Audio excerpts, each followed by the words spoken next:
Welcome beyond the Reiki Gateway. I'm your host, Andrea Kennedy. Like countless others, Reiki found me when I wasn't even looking, and then it ignited a whole new world of questions. This podcast explores topics of interest for the spiritually curious.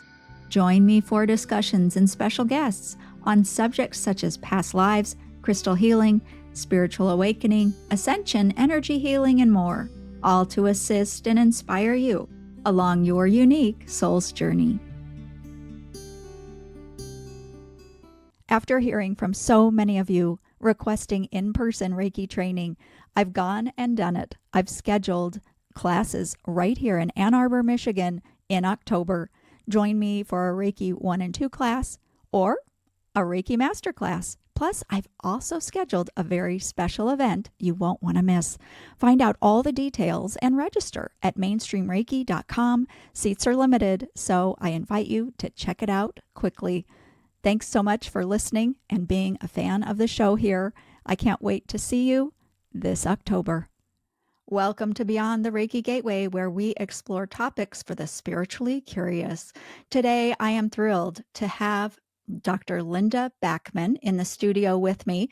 She's returning to share insights from her newest book. Linda is a licensed psychologist and renowned regression therapist with over 45 years of experience, and she's been guiding thousands of past life and between life soul regressions throughout those years. Through her work at the Raven Heart Center, she's helped people around the world understand their soul's purpose and evolution. Her latest book, now out, Soul Design, a Regressionist Guide to Past Lives, Origins and Purpose, offers a powerful look at who we truly are as souls. I'm so glad to have you back here, Linda. Oh gosh, this is a topic that our audience loves, so I'm very excited to dive in with you. Awesome. It's great to be back with you. And yeah, let's dive in. Awesome. So I think my first question when I heard that you were writing this new book was, ooh, what else? What else is there? So can you let us in on why the new book? Because your other books had so much information and I think helped our listeners and our viewers, even on YouTube, get started with asking questions about their soul type. You know, that was really popular. And you've talked a lot about that before. So why the new book? What can we expect? This may be obvious to listeners, but for me, as I guide regression almost week in and week out, and usually multiple times a week, I'm learning something new almost from every single client. And the need on earth for souls and body to be here and do what they came to do keeps expanding. So the simple answer is I realized when I first started this book, whatever it was, 2 or 3 years ago, that I was learning much more about all of the 3 types of souls, but in particular, I was learning more from my clients about souls that originate from the angelic realm. And as is the case, people would say to me, well, Linda, where can I go read more about angelic realm souls? And I would say, well, I've learned more from client to client, but it's not down on paper. It's not, in written form. And so that was the impetus initially, Andrea, was like people that are interested in soul, reincarnation, spirituality, all those lovely things that you talk about and in the type of work you do. I was learning a whole lot more about angelic realm souls, why they're here, what their unique qualities are, where they come from, and it needed to be accessible to anybody who wants to go pick up a book. So that's the basic answer. Yeah. Right. And can you refresh our memories of the different soul types? There are sort of 3 locations guided by divine energy where 3 types of souls are created, and these souls are unique. So one type, and it's kind of funny, the term I use is earth-based. So many people hear me saying earth-bound. That's a different spiritual term. So an earth-based soul is a soul was, you might say, created sort of spun out of divine energy. And that soul, that earth-based soul, begins to grow and evolve as almost like a kindergartner soul, if you will, coming into body on earth almost exclusively over and over and over and over. That's an earth-based soul. There are two other types of souls that come to Earth or that may choose to come to Earth. One is interplanetary. People can exchange that term with, we'll call it IP just to make it simple. An IP soul could also be called an ET, could also be called a starseed.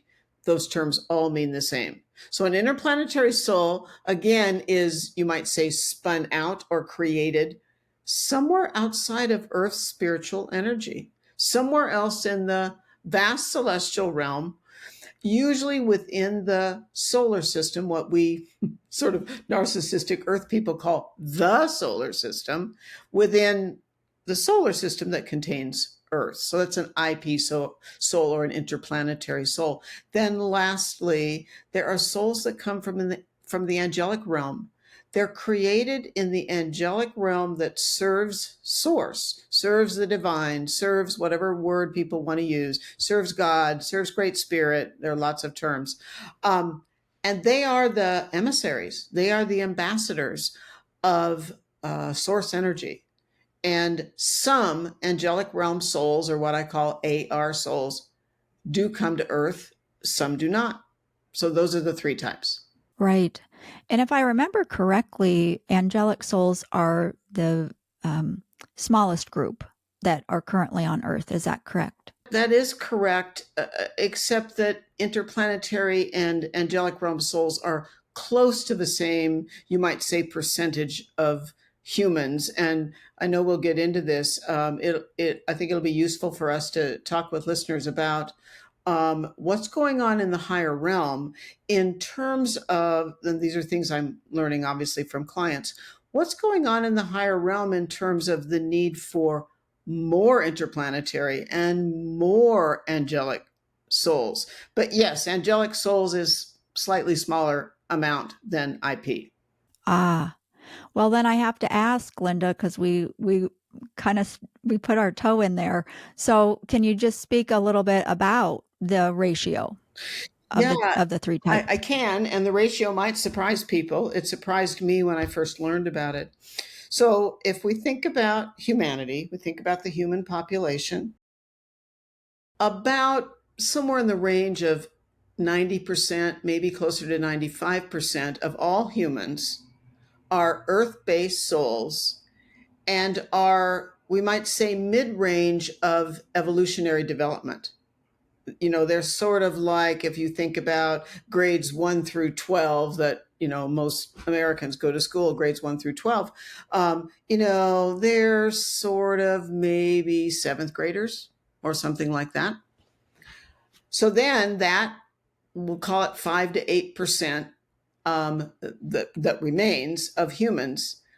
We have to split that apart. So let's call it 6% just to make it simple. It's always confusing. I want to make sure it's clear. Half of that 6% that isn't this number 7 on an evolutionary scale, earth-based soul group, about half of that 6%, approximately 3%, are advanced earth-based souls. Souls that have slogged through a lot of lives, but cleaned up a lot of karma and know better than anybody else. We all had to go through all those stages. But 3% of that 6% are more experienced earth-based souls. Then there's 3% left. For just to make it simple again, split that in half. So only about 1 to 2% of the human population are IP souls and are angelic souls. But what happens is, and the reason I think you and I and your listeners, Andrea, are interested, is because as spiritual people, as spiritually oriented thinkers, if you will, there's a greater percentage of IPs and ARs within a, you might say, spiritually interested population. Yeah. Oh, right. Yes, because the other the majority are just kind of walking around having their, matrix lives out there, right? Yeah, just as, people like you and me walked around probably in previous lives, I'm sure in previous lives, not being very interested in spirituality because we weren't there yet. We weren't into that as yet. Correct. Yes, it's all a spectrum, isn't it? Totally. And it's not a better than. It just is the way things are on this planet. Right. Yeah, there has to be variation. And, for me, I look out in the natural world at all the biodiversity. That's what makes life possible here on Earth for humans is the biodiversity. And there's just such design in that. I just get lost in thinking about that. But the word design that I just used, I want to get into that because what is a soul's design then? In this book, you're talking about soul design, which is more than a soul type. Yes, I kind of found this fun and fascinating when I first started sort of formulating this book. And, as it happens, and again, this probably makes sense to listeners that realize they receive guidance from spiritual guides and higher selves. Um, so what happened, Andrea, is that two terms sort of got downloaded into my brain. And so I'm going to talk about the first one, and then we'll talk about soul design, which was kind of the second one. So, here I am. I'm this person that used to be a conventional psychologist. And so I, studied conventional psychology and abnormal psychology and all of that. The training for the bulk of us that are formally trained therapists, psychotherapists, and all the terms, social workers, counselors, psychologists, all that, we're trained to look at, well, okay, why are you the way you are based on your current life? Who was your mother? What happened there? Who was your father? Where did you live? Who are your siblings? Blah, blah, blah, blah. What's your genetic heritage from current life? That sort of thing. So soul, here's the term that came first, soul essence psychology. This is talked about in this new book of mine. Soul essence psychology means what's your essence. If you almost like take, I think in pictures sometimes, you walk into a lab and you've got two beakers. And so to make up who we are, one beaker says current life. One beaker says what I just mentioned, mom, dad, kids, siblings, no siblings, health issues, addictions, blah, blah, blah. The other beaker says basically soul. So here's the this life beaker, and here's the other beaker. And this is where soul design comes in. The other beaker is your soul design. So the other beaker is which of the three types of souls are you? You can see I can't talk without my hands. What happened in your past lives? What are your intentions in current life? How did you plan? What were the purposes of your current life? And those beakers get sort of poured in together, so to speak, to make us who we are in life today. So soul essence psychology includes soul design and current life. Hmm. I have to ask, 100 years ago, do you think people were interested in finding out who they were as a soul? Is this relatively new? Ooh, that's a cool question. I want to say yes. I think, you know, you, me, listeners, we live in modern times. And so we're, you might say, contemporary people. But ancient, earlier cultures, the tribal cultures, the indigenous cultures, the three earliest civilizations on the planet, Egypt, what we called Mesopotamia, where Iraq and Iran come together, and an area in southern Pakistan that was called the Indus River Valley. Those civilizations began to examine where do we come from? Who are we? The early Persians and the early Chaldeans that were creating astrology. Did we come from the stars? What was the meaning of positions of the stars and constellations and planets and moons and all of that? So I think the answer is yes, except that we've put it into modern context, if you will. Yes. Well, and I just continue to marvel at technology, how we can come together and communicate today, unlike back then. And so the ideas and understandings and the questioning can just be amplified, and we can move so quickly, it seems. I think that's in a way by design, from the higher realm, except that there's a lot of cautiousness, and we don't need to walk down the road necessarily in our conversation, which would be a big conversation about AI and all of that. But there's a lot of cautionary information about, can you trust AI? And I people probably know this, but I'll just insert this quickly. I was sitting yesterday afternoon chatting with my almost 17-year-old granddaughter. So she's of this young progressive population. And we were talking about AI and, the various chat GPTs and those kinds of platforms. And, she was talking to me about how you need to ask. I thought this was interesting. How, if you receive an answer from one of these AI platforms, she was saying, I found this really fascinating. She said, ask when you receive an answer, ask, is this truth or is this not truth? And sometimes it will be, spit back at you, this isn't truth. So, there are wonders about there are fantastic and beneficial aspects of how progressed we are. And then it's like, well, but how far do we take it? So anyway.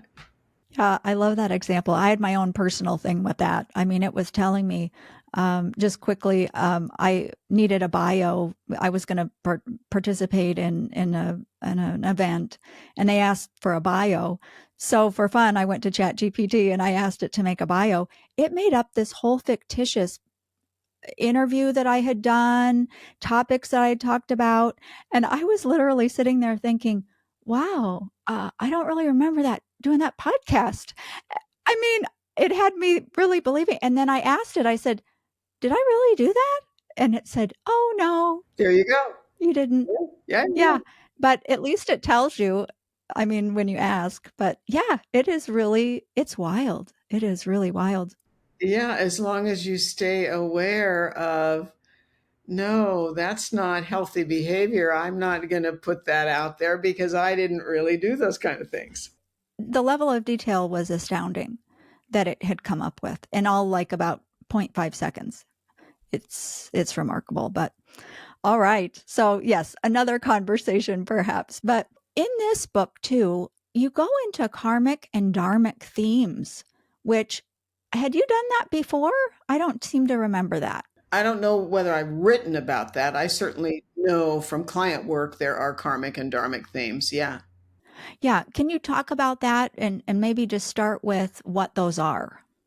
To make sure everybody knows what we're talking about, I'll quickly define karma and dharma. The karma is probably obvious to most people. Karma means what in current life or past life or both, what kinds of free will decisions have you made that weren't the most useful? And then we have the opportunity to clean those up. So we can balance karma. Dharma, technically, that term means soul intention. So, Dharma means, yeah, I mean, I could quickly use you, Andrea, as an example. An aspect of your Dharma is to do these podcasts. In other words, it's your soul intention, your purpose, your giving back to people. That's Dharmic or soul intention. A quick example, I can track it and just use my own knowledge of my past lives. Um, I have past lives where, of more than one past life, where I was disallowed or I was rebellious, in the sense of my family in more than one life, my family, my parents, not wanting me to be in a romantic relationship with someone because they didn't come from the right, side of the street, so to speak. They didn't come from the right spiritual or religious structure, so to speak. And what happened in those past lives. In life today, this would be a karmic theme of mine that I think it's fair to say was turned into a dharmic theme. So in my current life, I went through the same thing a very long time ago. Andrew, I've been married to the same person for a very long time, and fortunately, we're a great team and have a really wonderful life with each other. But I had the same issue when I was dating my husband many, many years ago with my parents.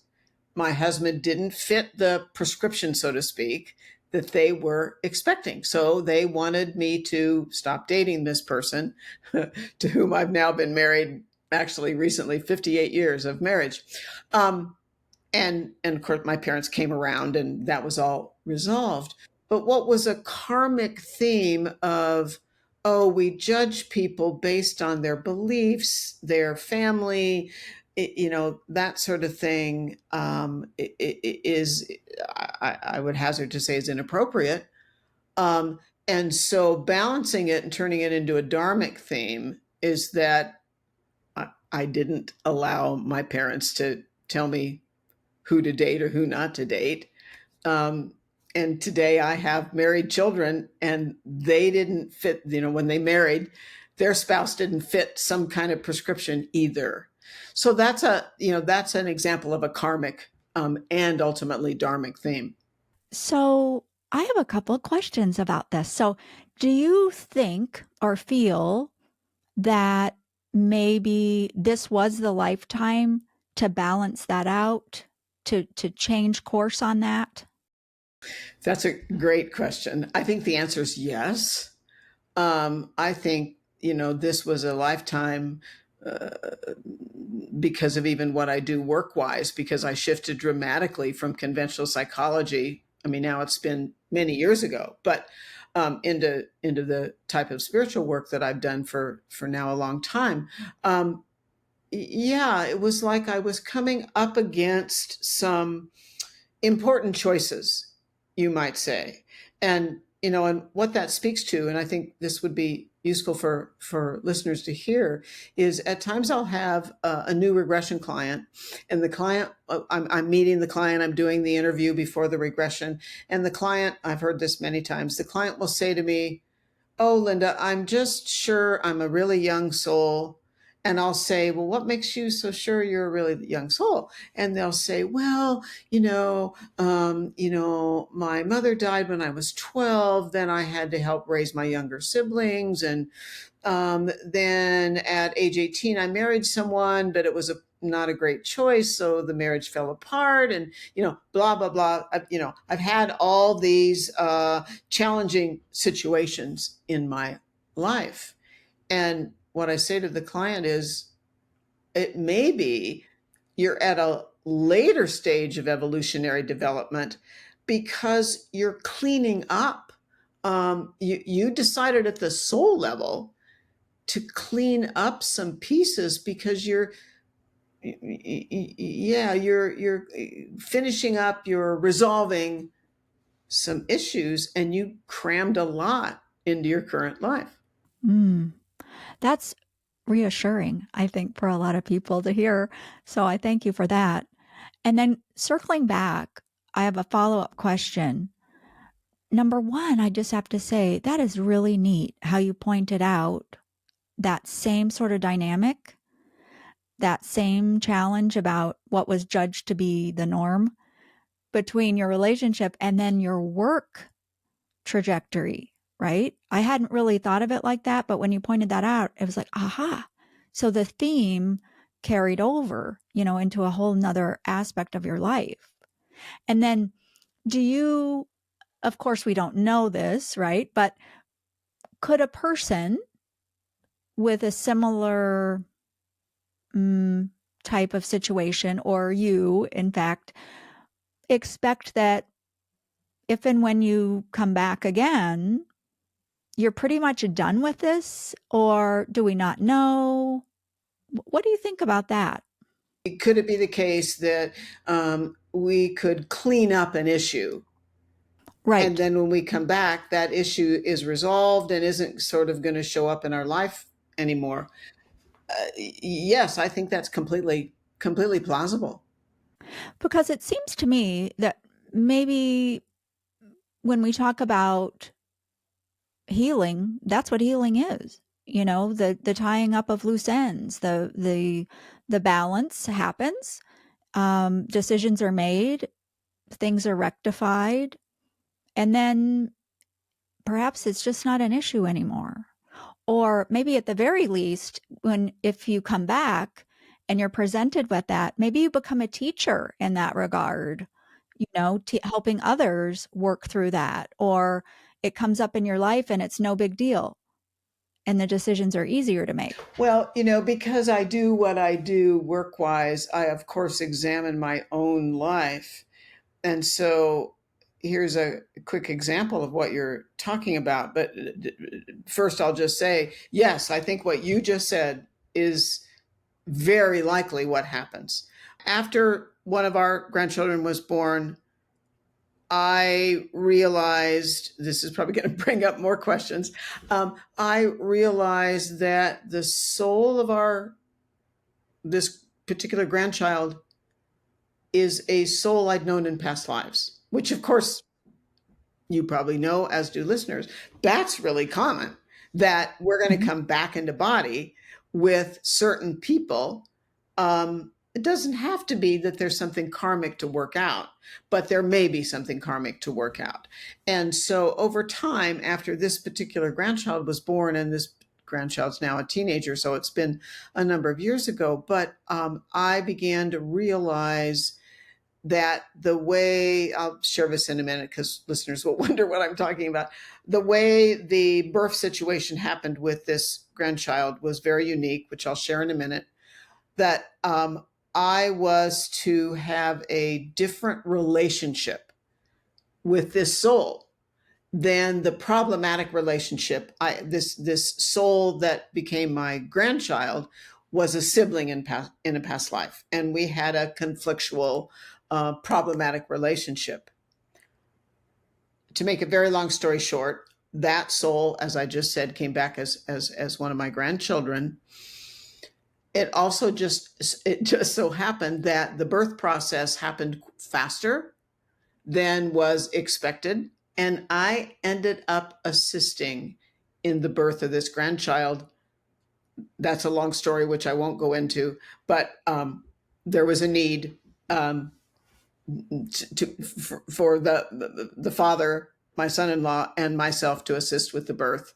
And that was all meant to be, because I was cleaning that up. Now, the soul of this grandchild didn't come into body just for my purposes. That would be extremely narcissistic on my part. But on the other hand, I figured out that I was cleaning up a problematic relationship by assisting at the birth and having today a very good relationship with this grandchild. So, yes, I think we clean things up and it's over and done with. And aren't we living these lives? And I think that we often see them just kind of simple. I mean, even if they're complex, but we're just used to our life because it's ours. But what you just said there was very interesting because you're implying, or I guess putting out there, that there are so many different storylines and purposes and lessons, past life connections.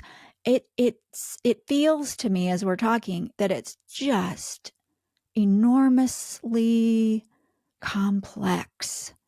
And when people, they probably ask you all the time, Linda, what's my purpose, right?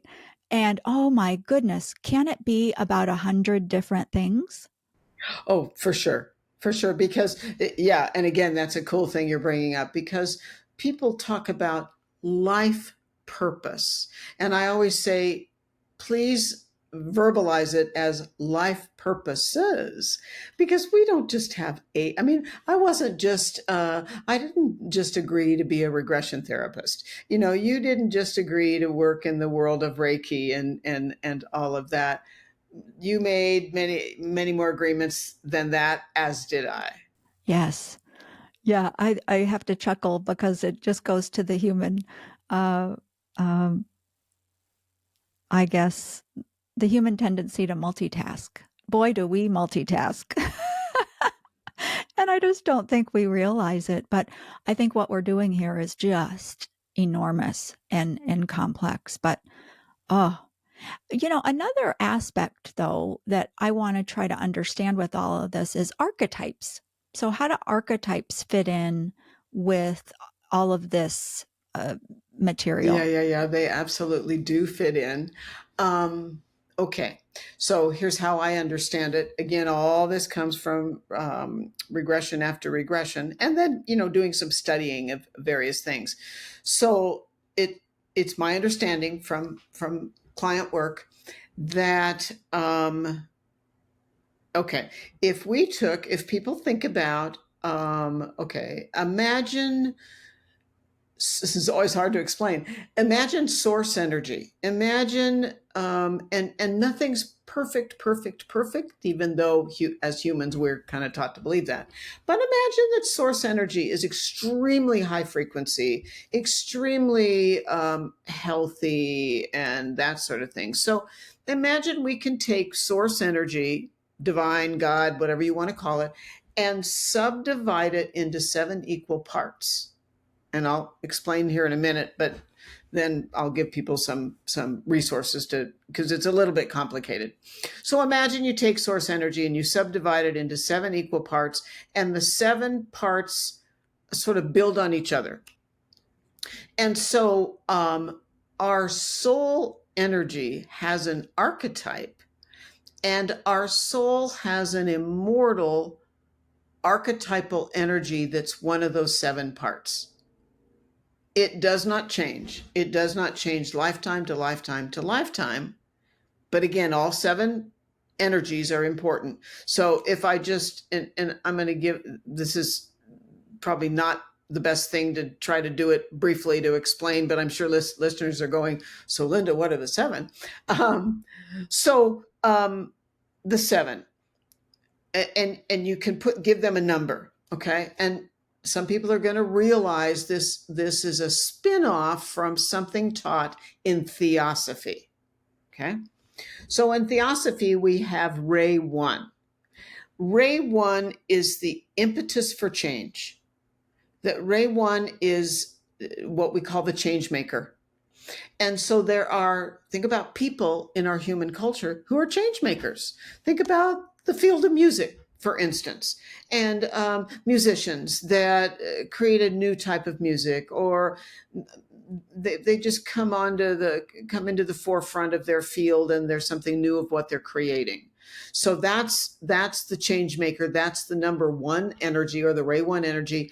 And any person who is a Ray 1 soul, they have strong attitudes, because their purpose is to create change. So sometimes you might go, wait a minute, back off, stop being so intense. But that does happen. So that's Ray 1. Ray 2, this is the best mom, the best school teacher, the best therapist, the best clergy person, the best teacher that wants everybody to get their needs met. And you can flip back and forth, left brain, right brain, left brain, right brain. Number 1 is left brain. What can we change and how are we going to do it? Very action-oriented left brain. Number 2 is caring for everybody's needs. Okay. It could be a mom, and it could be some big name teacher that you love that writes books or stands on a stage or is a well-known clergy person, or the Dalai Lama or something like that. Number 3 is the learner. Number 3, left brain again. I actually happen to be number 3, so it's easy to explain. Just can't stop learning. I want to study this. I want to study that. I want to merge information, that sort of thing. Number 4, right-brained again, is anything aesthetic. An excellent chef, an artist, an actress, someone into interior design, merging of elements, feng shui, that kind of thing. That's number 4. Number 5, you would call that the strategist or the implementer. Left-brained, how do we make things happen? So, okay, neighborhood, you want to create a project and take care of this family where somebody's ill. Who's going to bring dinner on Monday night? Who's going to bring dinner on Tuesday night? You know, da da da da da da da. That's number 5. Number 6 is that number 2 on steroids. Number 6 is the person. One of my grandchildren is a 6th ray soul. It's about groups. It's about cohesion of groups, work situations. Everybody has a say. Everybody gets their needs met. It's group balance. And then lastly, number 7 is, you might call it the Merlin energy. You could call it, how do we make our culture sustainable? How do we step forward into humanitarian efforts? How do we sustain a healthy culture on this planet? And it's going to confuse people because they're going to start thinking, well, I'm a little bit of this and I'm a little bit of that. What I would say to people is, in a couple of my books, including this newest book, is a chapter on archetypes. So if that really interests people, go pick up Soul Design or look at my other books on Amazon or whatever, because there's a chapter on archetypes. Did I hear you correctly that it doesn't matter how many times you incarnate, you're always that type? You always have that archetype. At the soul level, at the human level, at the human personality level, you also carry one of those archetypes, because that's how you evolve. That's how you practice each of the archetypes, is you utilize it depending on an incarnation. So you have a soul archetype and you have a personality archetype. Oh, and they don't have to match. They usually don't match. Oh, I'm so glad I asked then, because I was going down a different road there. So, oh, that is neat. Wow, that gives you a lot to think about. Yeah, and it's very interesting. I'll just very quickly, it's always easy to use certain people I know that I can use them as examples. I use my husband as an example. He's a number 5 archetype. He runs our business, but he's been an administrator in all kinds of ways his whole work life. So he's an implementer. He's a strategist. That's his soul energy. In current life, his personality energy is number 2. That's the everybody gets their needs met. And so that's also a part of his way of operating. And people often comment to me that they like communicating with him, because he makes himself approachable. He's concerned about the needs of people that are contacting him. And he's not just concerned about, well, how do I, go from step 1 to step 2 to step 3. So he's a combo of the left-brained strategy and the right-brained, everybody gets their needs met. Yes. And I can attest to that too, because when we went to Egypt together, oh yeah, when we went to Egypt together, I can totally say, yes, I see that. Oh, that's just brilliant.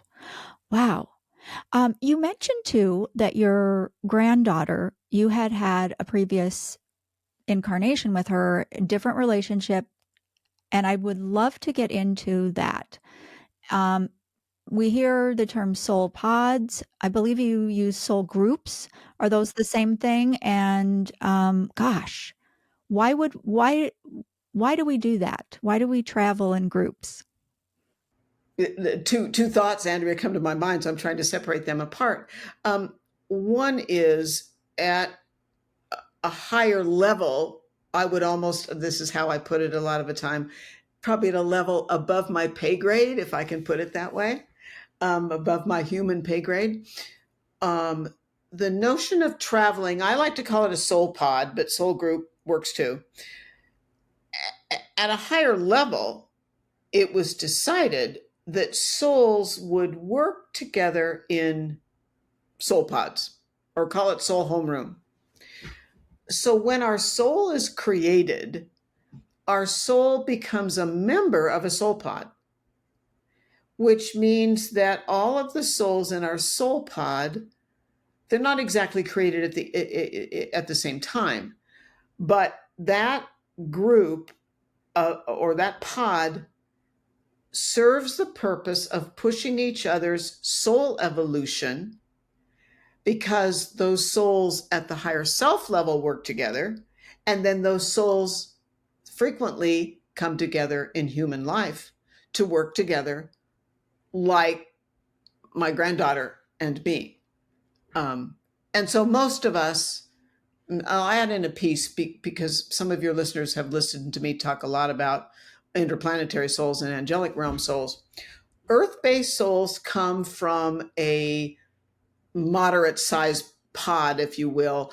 Earth-based soul pods are between 10 and 20 souls. Interplanetary soul pods and angelic soul pods are much smaller, and they're more like 3 to 5 souls.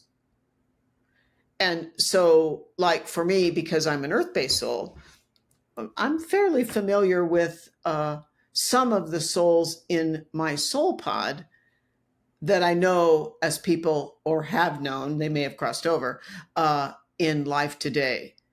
For listeners that are interplanetary or angelic, they may, IP and AR listeners may be thinking, I'm not sure I know anybody in my soul pod. That's because your pod is small, and there may not be members of your pod in body in your life today. There may be, there may not be. That makes me think of something I hear a lot from people, and they feel really alone. Yeah. And it really just brings tears to my eyes. But it's really hard right now, right? On the planet, there's so much going on. And there are people that feel so alone. And it's just, ooh. And I'm wondering, as we're talking about this, could they be angelic realm souls, perhaps, or interplanetary souls? And they aren't in contact in their human world, in their human life, with one of those souls. And perhaps that's one reason they feel alone. But also their pod is so small. Yeah, I think you're very much onto something. IP and AR souls, number one, have not, most of the time, most IPs and ARs have not been on Earth many times. So this isn't familiar territory. It's like someone said to me, okay, Linda, you're an American. I mean, I've traveled a lot, but I've not lived outside the United States. Okay, we're going to drop you off in a country in the middle of Africa or Asia or whatever. You're going to feel different, weird. You're not going to understand the language. You're not going to understand the social, norms and that sort of thing. So IPs and ARs haven't been here many times. And I mean, it's also why I do what I do. And that is to support IP. I mean, I certainly work with earth-based souls too in my practice, but I work a lot with IPs and ARs because those two types of souls really know they're different, and often have to work hard to cope in a culture that is, our human culture is much more mainstream. And then we have, as you just commented on, a lot of complicated issues going on our planet right now. And so it's hard. And so, yes, it could be any and all of that, including no members of their soul pod in their immediate life. Right. So feeling like they're an outsider, feeling like nobody understands them. Oh. And so I'd like to bring in spirit guides at this point then, and then higher realms, because when we started talking, you mentioned higher realms and what's going on there. And I'm really just feeling my heart going to these people, and I would love to perhaps lead into a part of the conversation where maybe it gives them a little hope. So maybe feeling like they're not so alone and giving them some context, if you don't mind. Well, a couple things, and I'll just kind of let this kind of come off the top of my head. If listeners, if you are or think you are interplanetary or angelic realm, first of all, and I'm chuckling, so I'll say in a minute why I'm chuckling. You guys, those of you out there, you agreed to be here. And some of you, the chuckle was, some of you are saying to yourself, what in the world was I thinking? You agreed to be here. The only reason that IPs and ARs come to Earth is because you carry a higher than average level of wisdom. And please, everybody, don't minimize yourselves. A lot of people are also going to say, oh, no, not me. But I know for a fact that IPs and ARs are always more experienced than average if you choose to come to Earth. So, no, you agreed to be here. And then in terms of support, the majority of IPs and ARs, well, okay, let me back up a quick step. All of us, all three types of souls, have spiritual support in the form of one or more spiritual guides. We're never without guidance. The majority of IPs and ARs, your primary spiritual guide is your own soul, is your higher self. So sometimes oftentimes actually, people come for regression and they'll say, Linda, I have tried and tried and tried to connect with my spirit guide. I'm very spiritual, and I've been a seeker for a long, long time, but I just can't. I don't feel like I can connect with a guide. What I often find is when I lead their regression, we discover they're either AR or IP. Their main guide is their higher self. So for those of you, that resonates for, focus on talking to the wisdom of your soul, to the wisdom of the totality of evolution that your soul has gained. And because you're never left without support, it's just that you may be looking for guidance outside of your own soul, and the guidance is coming from you, but it's coming from the sort of like totality of the wisdom you carry at the soul level. Yeah.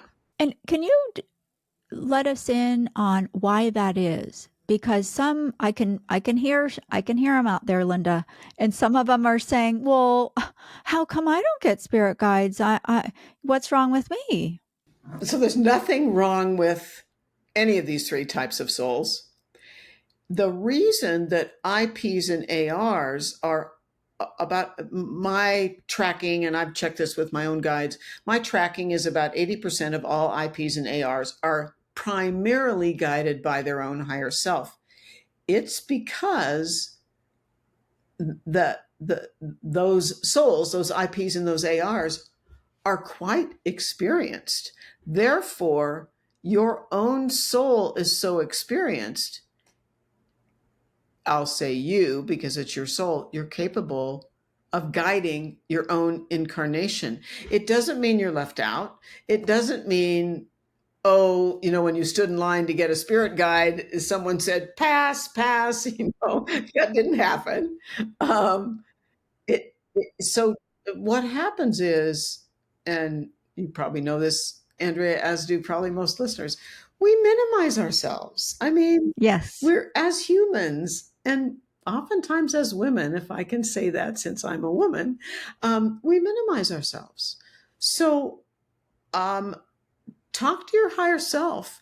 And even if you have guidance from another guide that is a separate soul, that doesn't mean your own higher self isn't one of your guides. I know as an earth based soul, I do have a guide outside of my higher self, but I often can tell the difference. It took me years to figure this out, but I can tell the difference when my higher self is advising me as opposed to a separate guide.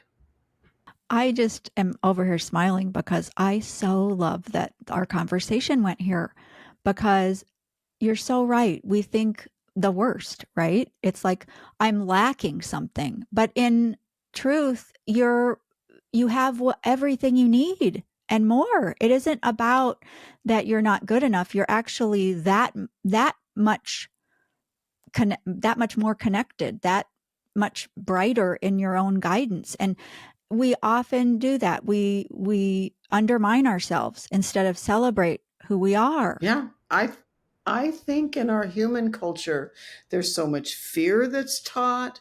We're taught to dumb ourselves down, and that's such a disservice to who we are. Um, and so it's almost like, especially spiritual people that are usually pretty sensitive, pretty aware, but kind of have feelers on the ends of their fingertips. Um, Push yourself, everybody, spiritual people, because those are the people that I'm sure, Andrea, listen to your podcast. Push yourself to believe in yourself even more than you do. And that's not narcissistic, that's not egoistic, um, because we're taught to tamp ourselves down when we get all the way down here into this density called the human body and called Earth. Yes. Yeah. Ooh, I love that. Love that message, Linda. Thank you so much for that. And what's going on in the higher realms these days? What can you tell us about our help from that level?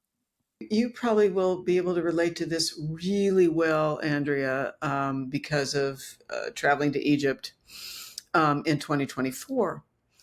So I'll answer that in a couple of ways. So this year in Egypt, um, the group went into one of the many sacred sites. We all, the group of whatever there were, 20 of us or whatever, we made the trek into the King's Chamber in the Great Pyramid.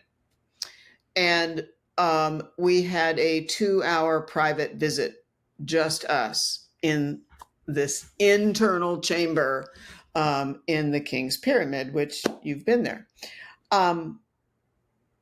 It was a phenomenal experience. We worked together as a group for this period of time in the King's Chamber. And as you know, I have a co-teacher in these trips to Egypt. And she and I would bounce off each other. We would, everybody was really, kind of many people laying on the floor. We were all doing our own work. And my co-teacher and I would flip back and forth with things that were coming to us. And I started getting all these downloads as I was in there. And so one of the pieces, in answer to your question, that came through in that time in the King's Chamber was the higher realm realizing, or not realizing is probably not the right word. The higher realm has some concern, maybe even take out the word some, has concern about what's going on in many different ways on our planet. And the higher realm is constantly, or source is constantly, you might say, brainstorming how the higher realm doesn't come down here. Source, guides, ascended masters, that sort of thing. They can't come down here and start pulling strings and fixing things. They can only guide us in body to aid this planet. But what I've been told is that, and it's been verified in a variety of ways, that there is a greater need right now on the planet for IPs and ARs and earth-based souls. I'm not minimizing you because I'm an earth-based soul. I'm not minimizing myself either. But um, what seems to be the case is there's a push to prepare faster, more IPs and ARs to come to Earth to aid humanity. Most will come to Earth through the traditional, normal human birth process.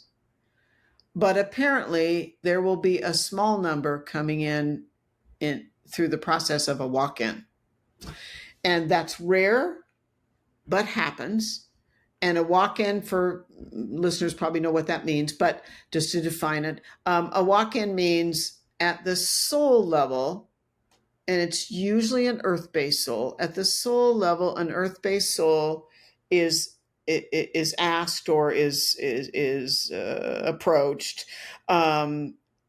We would like to have you, earth-based soul, no longer animate Susie Q or Johnny's body.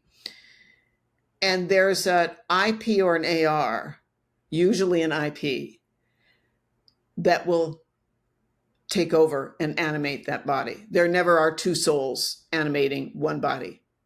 And so I'm told there will be a few walk-ins, but that greater wisdom is needed in body on this planet. Yes. And I want to highlight something that I think is just really important. Though walk-ins don't happen without mutual agreement. Yes. Because we're sovereign in our energy while we're in human form. Absolutely.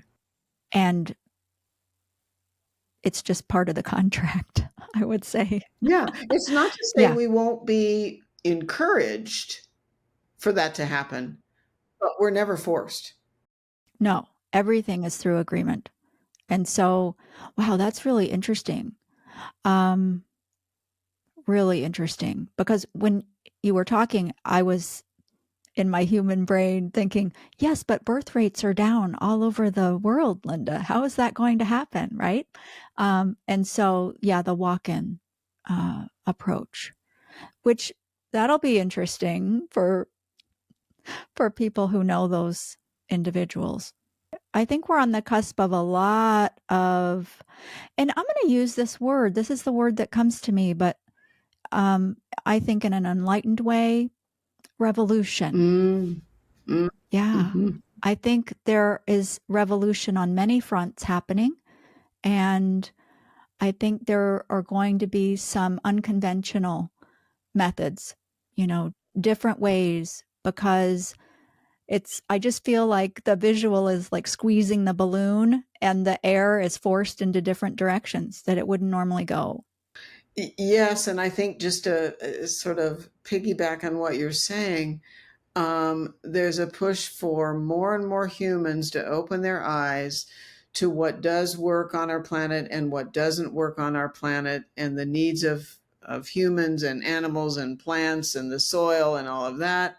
And I think it's true that sometimes the pendulum has to swing all the way to one extreme before it swings back to a place of more progress. So, yeah. Yes.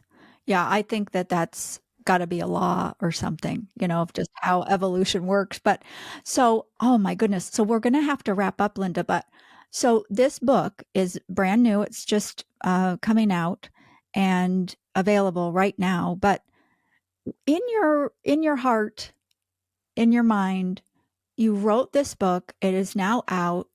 And I want to ask you,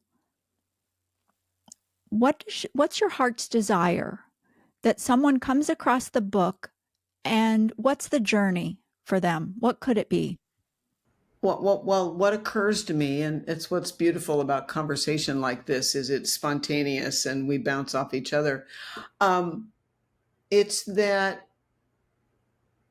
anybody, whether new into spirituality or not the least bit new into spirituality, that something or some aspects of, the book is full of client material. That's how I write books. It's written with direct transcripts that I weave together and explain and all of that.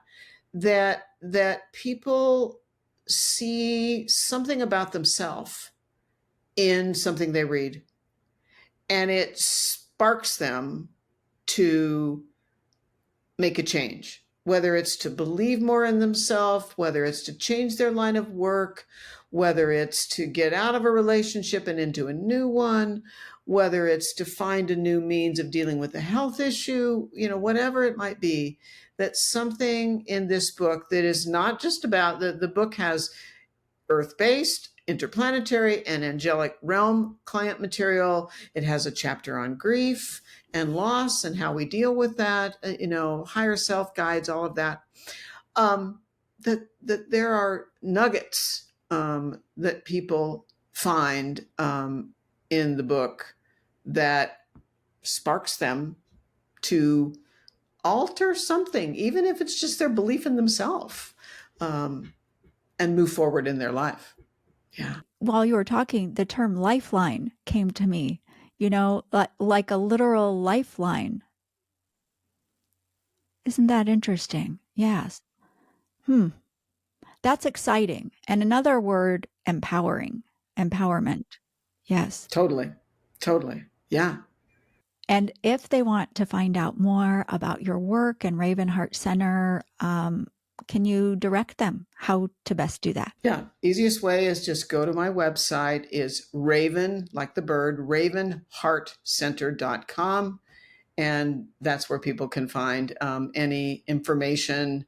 I'm going to teach a 6-session course in the fall that's tied directly to the book, that is not a regression training. So it's not, I do train people to guide regression. It's not a training. It's just an in-depth course about soul and the contents of what's in the book. Yeah. That sounds like a fascinating journey for people to go on. Thank you so much, Linda. It is always such a joy to talk to you. You're so wise and just fun to be around. So thank you so much. And I know you are going to stick around. We're going to do a little BTRG Insiders exclusive content. So thanks for agreeing to that. I can't wait to hear what we're going to talk about there. So thank you so much, Linda. Oh, my pleasure. Thank you for inviting me. Thank you for listening. And you can check the show notes or visit the website beyondthereikigateway.com to find out more about the podcast and connect with me. Please keep in mind that views and opinions expressed in the show don't necessarily reflect those of the podcast or anyone affiliated with its production or advertising. This program is presented for your entertainment only, and all information provided is to be utilized at the listener's own discretion. I, along with the BTRG team, hope you enjoy the show as much as we enjoy making it for you. Wishing you highest blessings until we meet again beyond the Reiki Gateway.